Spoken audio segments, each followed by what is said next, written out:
Ito yung napiling spot ng mister ko. Ang daming swimming pool dito, magaganda talaga. Hindi ako nagbibiro. Ayan oh. Ngayon ito yung napili niyang spot. Sabi ko mainit pa rin eh. Kasi alam mo naman masyadong mainit. Masa-sunburn yung ating kagandahan. Ayan. So sabi niya, dito ako ipupwesto. Sabi ko ang init. Sabi niya, doon na lang daw ako mag-swimming sa ilalim ng tulay kung ayaw ko daw mainitan. Diyan sa ilalim daw ng tulay may lilim. Diyan na lang daw ako mag-ikot-ikot. Talaga ito Mr. Corner, may bar kasi dito at saka libre yung drinks. Sabi ko na sa inyo, all-inclusive na resort dito sa Cancun, Mexico. Kasama yung drinks, unlimited drinks, kahit na anong drinks ang gusto mong orderin. Libre, ayan, excited na siya. Ako rin, magtsatsagaan ko na kahit may. Naku, umitim na tayo kanina. Kasi ang init-init, pumunta kami doon sa may tabing dagat. Linilibot ko talaga namin itong buong resort, ang laki-laki niya. Sinusulit namin yung bayad namin. Ngayon, ito, may dala tayong hat at magsiswimming na tayo kahit na doon lang ako sa ilalim ng tulay pinagsiswimming ni mister. Kasi daw ayaw ko ng mainit. Ayan, so maglalakad tayo pagtsatsagaan ko na. May pagkain ba dyan? Subukan mo nga yung margarita pero sa iyo yung kalahati ayokong umiinom ng drinks. Itinakwil ko na yung soft drinks at saka juice sa buhay ko. Ilang taon na akong di umiinom. Pero ngayon iinom ako ng konting-konti lang para lang masabing matikman natin. Kasi parang hindi pa ako nakakatikim ng margarita, hindi ako sure. Ewan ko kung nakatikim na ako doon sa mga previous kong trabaho pero parang hindi ko pa naranasan yung magmargarita sa mga resort. So libre, di ba? Samantalahin natin, sulitin natin. Magpapa-order ako sa mister ko at magdatay din tayo ng ibang inumin. Pero ano lang tayo, yung 1/4 lang, hindi natin bibiglain. Ayan, kasi masama yung matamis. Ayan.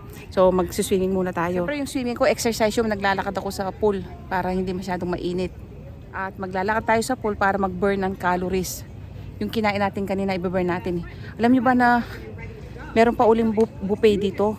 Asin talagang masarap na buffet na lunch. Pero parang ayaw na namin magpunta. Masama din kahit ba na libre kung nakakasama sa kalusugan, di ba? So, sayang pero ang sasarap talaga, pang mayaman din yung pagkain. O, di ba? Ayan. Ang ganda ng resort. Ayan. Mu-order na si Mr. ng drinks. Ayan. So, feeling mayaman tayo today. Diba? Sabi ng asawa ko, pang mahirap okay lang naman to. So ini-imagine ko, kung ito sinasabi ng mister ko na pang mahirap na resort dito sa Cancun, ganito nakaganda. Di lalo mas maganda yung sinasabi nilang pang mayaman, yung isang ex-caret pa. Di mas lalong social yun. Ayun na si mister, ayan, may dala na siyang drinks. Tignan natin kung ano itsura ng drinks nila. Oh, piña colada daw. Akala ko pa naman, alam niyo yung mga sa mayayaman, yung ang ganda ng baso, tapos may mga pineapple pa, kaya may mga payong-payong pa sa side. Akala ko naman ganun ang itsura. So nakaganda lang pala. Ayan. Piña colada daw ang in-order niya. Akala ko pa naman, wala silang margarita? Tikman natin tong piña colada nila pero konting-konti lang. Tinakwil ko na kasi matatamis na inumin sa buhay ko Tikman natin ha. Kung ano lasa ng piña colada. Tignan naman ninyo sa kamay ko pa lang may asukal na. Naku, tad yata sa asukal to. Asin pala, hindi asukal.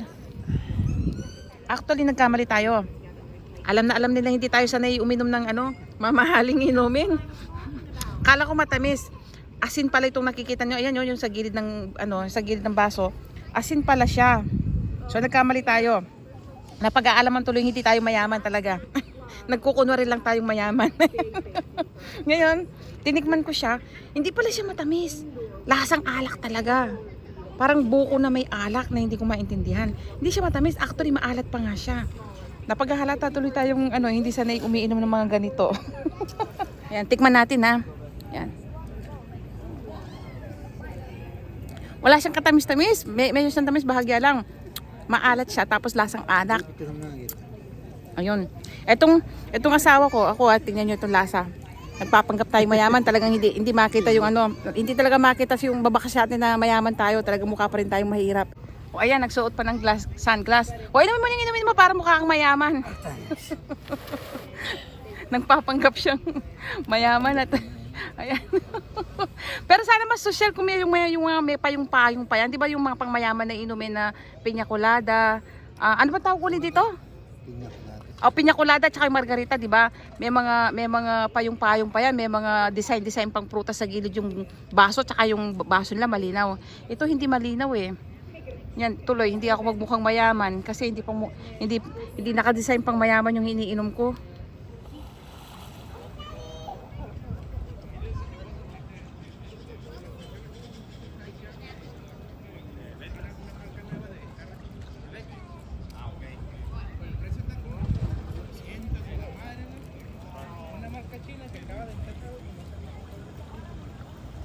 Naabutan ko na naman tong kasama ko. May bago na naman siyang drinks. Ano yung drinks yan? Sangria. Sangria, amigo. Sangria daw. Research pa niya, ginugel pa niya kung anong pwede niyang orderin na inumin. Sangria na naman. Mayat maya lang kanina piña colada, nakadalawa na siya. May ginagawa na niyang tubig yung drinks nila dito, yung alcohol. Porque yata libre, ginagawa lang yung parang tubig. Baka mahalata ka ha, sabihin na sa'yo eh. Actually, hindi naman sila naglilimit dito, talagang libre. So, paminsan-minsan magmukha naman tayong mayaman, di ba? So, parang ang ganda ng bar nila, ayun, Pupunta akong o-order para piling mayaman din ako today. Magpipiling mayaman na naman tayo. Ayan, nakapag-swimming ako, kaya lang doon lang ako sa ilalim doon. Paminsan-minsan lumalabas ako doon, konting init, tapos pupunta ako doon. Tapos pero doon ako napirme, dyan ako umiikot-ikot, parang exercise ko na pabalik-balik lang tayo dyan mga kabayan. Takot tayong umitim. Tapos kakaiba yung swimsuit natin, ayan. Diba overall covered. Napag-aalamang Pilipinong-Pilipino tayo kasi ako lang ang may suot ng ganito. Tapos itong suot ko na to, bigay ito ng kumare ko sa Pilipinas. Galing to ng Pilipinas. Uso sa atin tong ganito, diba pag mainit yung sa swimming, ay yung mga ayaw umitim o ma-sunburn. Dito walang nagsusuot kahit isa, ako lang. Unique tayo, ayan. Alam ng Pilipino tayo. Ayan ako lang may suot ng mga ganyan long sleeve. Lahat sila ng mga naka-bikini, naka-two-piece, swimsuit. Yung iba nga nakalutaw yung mga kuyukot at mga puwit. Gusto ko na nga rin magpalitaw ng puwit eh. Sayang at wala tayong ilalabas na maganda-gandang puwit. Ayan. Ayan, so kukuha muna ako ng kukuha din ako ng drinks pero lang tayo.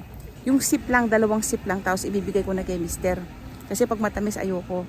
Pero for the sake of ano bang tawag doon, experience, itatry natin yung iba't ibang inumin nila. Para naman masabing, uy, nakainom na ako ng sangria.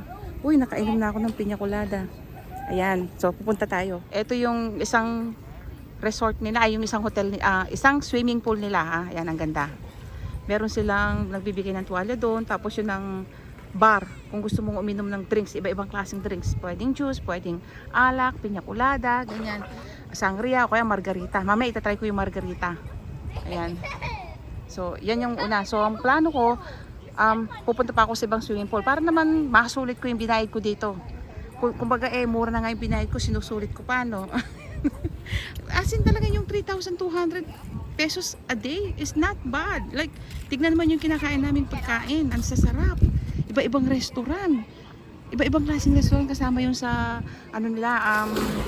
kasama yun sa all-inclusive ng resort na to. Ayan, sumarang na naman si mister.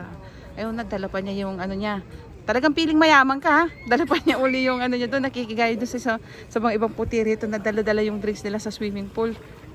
So ako pupunta muna doon. Pupunta muna tayo. Ikutin lang natin tong swimming pool. Ayan, maganda siya Tapos meron siyang parang jacuzzi doon na style. Yan. Sabi ng mister ko nagbabubbles daw. Pero di ba parang jacuzzi din siya. Ayan ayan. Ganda Yan. Parang nga naman siyang parang siyang jacuzzi, 3. Ayan Ganda So na-try na natin yan. Itatry naman natin yung ibang swimming pool. Kuha na tayo ng drinks. Mainit, nakapaalang tayo. Ang init pala ng simento. Balik tayo. Ang tagal ko na kasi hindi nagpapaas sa lupa at sa simento. Ang init pala. Kuha tayo ng tsinelas. Akala ko yung weather 10 years ago, kamukha pa rin ngayon, hindi na pala, mas mainit. Ayan, pachichinelas. Ay, naku po, pachichinelas ko ang init. Ay, naku, sobra. Talagang dito lang ako sa ilalim ng tulay magsiswimming. Kainit. Yan, astang mayaman muna tayo ng konti. Ayan, order tayo ng drinks. Ayan. Ayan. Di ba ang ganda? Ayan do you have margarita? Yes, of course. Can I have one? On the rocks of that.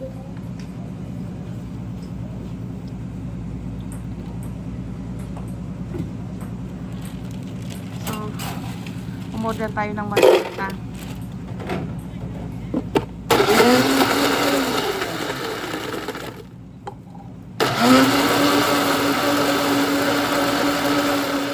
What kind of alcohol is margarita? Tequila, madam. Oh, tequila. Yeah. Okay. Thank you. You're welcome.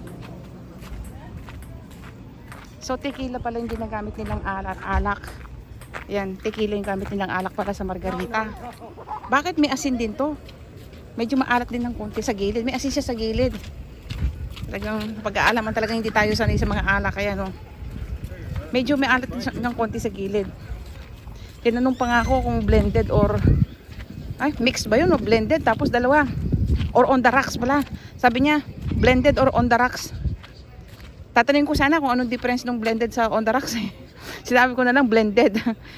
O yun, ito yung blended. Hinalo pala yung parang ano bang tawag doon? Parang ginrain yung yelo. Ayan.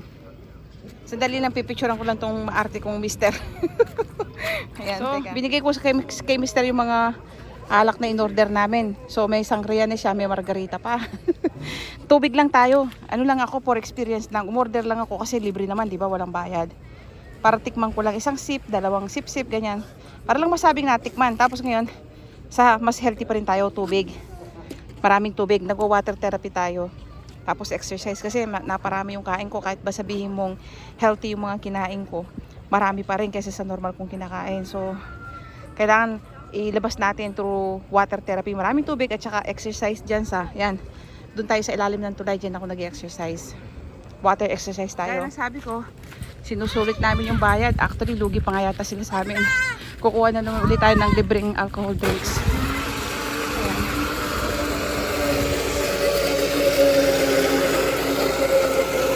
Uy. Ay, yung mga alak nila, oh. Ayan, nakakuha na naman kami uli ng drinks. Isang, ano bang tawag natin dito? Piña colada, tsaka isang Shangri-La. Shangri-La ba yan? Sangria. Sangria. O yun, Sangri-La. Sangria. alam mo na, paghahalata tayo hindi marunong sa mga ganitong alak eh. Ngayon, binigyan namin ng tip na $1. US dollar naman. Tapos, sabi ba naman niya siguro kala niya, naintindihan daw siya ng mister ko. Kasi nga magkakawig yung salita. Sabi niya, pagkabigay namin ng $1, dami nilang in-order eh. $1 lang ang binigay nilang tip, sabi niya. Siyempre, actually, dapat pag gano'n, hindi na sila nagsasalita. Kasi baka mamaya, di ba, may ibang tao nakakaintindi ng lengguwahe mo, hindi mo alam. Pero hindi ko naman siya irereklamo kasi kawawa naman, baka mawalan ng trabaho.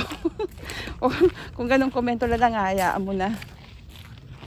Mr. ko, may dalawang kinuha kami isang inumin, pero silang iinom nun, yung alcohol, yung sangria ba yun, at saka piña colada. Tumatawa kami. Kasi sabi niya, naku, malapit na tayong iban dito, sabi niya. Kasi sulit na sulit daw yung binayad namin. Mayat maya umu-order kami ng drinks. Kasi sabi ko, kasama yan sa binayaran natin, sabi ko. Ngayon lang kami nakapag-banding na mag-asawa ganito. Para bang tuwang-tuwa kami kasi talagang kahit hindi mo maintindihan yung lengguwahe niya, parang sinasabi niya pagkabigay namin ng $1 kaya na pa sila umiinom eh. $1 lang ang ititip sa akin. Yung binigay po namin US dollar naman. Nalaman lang naman kasi namin yun sa mga ibang nagpupunta rito na nagbibigay lang daw sila mga US dollar, $1 kasi nga naman ang dami nila. Mayat maya kumakain ka, mayat maya umiinom ka, naabutan mo sila lahat. O edi share sila, ganun. Mabuti nga sila nakaka-receive ng tip. Kami wala lamang kaming tip sa mga trabaho namin.